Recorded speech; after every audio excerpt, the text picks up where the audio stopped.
Hi, you guys. It's Rachel from Urban Empath.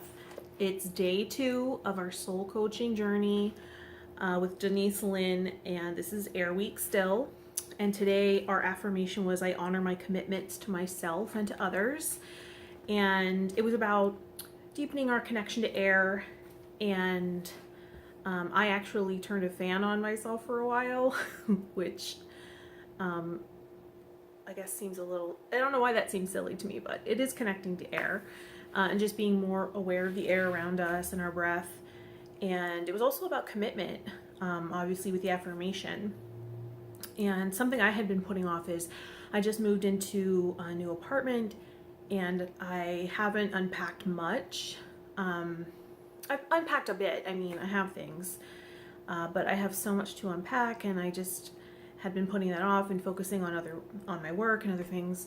So today I committed to getting my stuff out of storage and bringing some to my place, and also folding things, putting them in drawers, and just finding places for things, which is a huge accomplishment. It's such a small thing, but I have a very particular way I like to fold clothes, and I'm very particular. I actually learned the Marie Kondo method. I think it's KonMari method, I think is what she calls it, from The Life Changing Magic of Tidying Up, her book. And I have never stopped folding things that way. I highly recommend that. So that's one thing. This work is a commitment that I'm dedicated to. And posting is even more on top of that, making sure I come up with a post every day.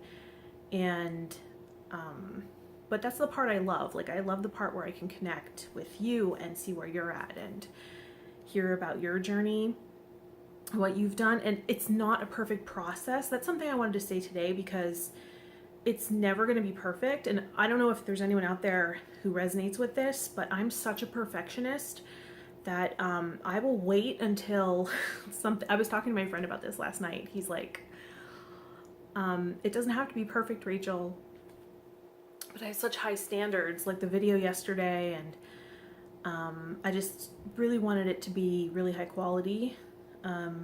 So I do know that yesterday's video wasn't like up to my own standards, but I was like, you have to post, and I do intend to post at 11 p.m. It's a very significant time for me. And I mean, for anyone, I mean, you all know about the manifestation number. And so 11:11 is significant. So I want to post right at 11:11 every day.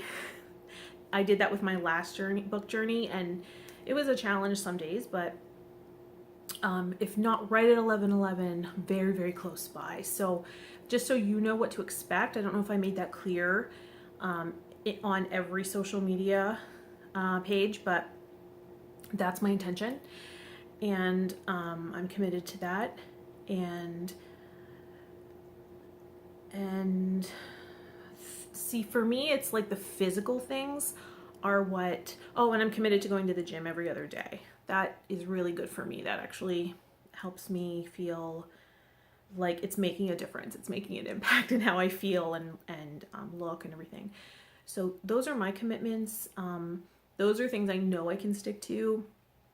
The physical things are the things of the physical world, or the things that I tend to care for last. They get last priority for whatever reason. It's probably that spiritual bypassing thing that I talked about.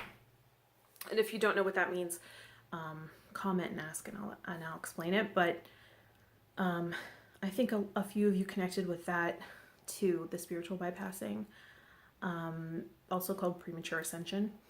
So that's something. And yeah, just making sure things are tidying up for a few minutes every day. I have this irrational thought process of, things accumulate. So if you do it once, like cleaning, it's like, if you do it one time, well, it just gets dirty so quickly. So I might as well just wait till it's significant enough to do it. And I put things off like that.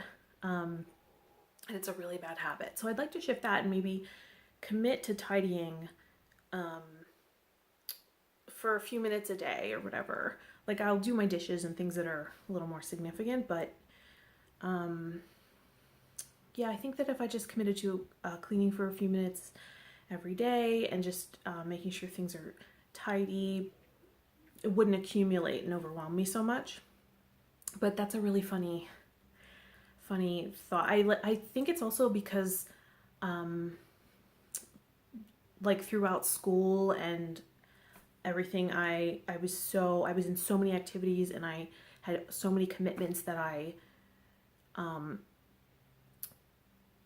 often had to wait till last minute to get work done, schoolwork and things. And I just worked so well under the pressure that sometimes I find myself just putting pressure on myself for no reason, because I know that it stimulates me to do really good work. So and today I thought, no, don't do that. Like, why do that to yourself? Just prepare ahead of time and make something higher quality so that you're not freaking out. So that's what those are some of the shifts I want to make. I don't know if any of you can relate to that. And yeah, I think that's where I'm at on day 2. I have some catching up to do. I was saying about perfection. I'm not doing this perfectly. I still have some notes to do and things from day 1, but I think that I think she did mention in that chapter, if I'm not mistaken, that you can continue on the work throughout the week. Just in case any of you are feeling overwhelmed, know that you're not alone. Like, this is a lot of work, and I think anything that's gonna create substantial change in our lives is going to feel that way. But I think it's worth it. It's worth the investment in yourself. So don't feel you have to do this perfectly. Any little bit you do will make an impact, and I hope that you are already seeing shifts and changes and synchronicities, because that's the cool stuff, you know, that kind of the signs that let us know that we're on the right track and doing good work. So I'm proud of you for committing yourself and investing in your well-being. And because if you're feeling good, everyone benefits. Everyone around you benefits. So that's my day. And let me know how you're feeling in the comments and what your experience was. And I'll see you on day 3. All right, have a great night. Bye.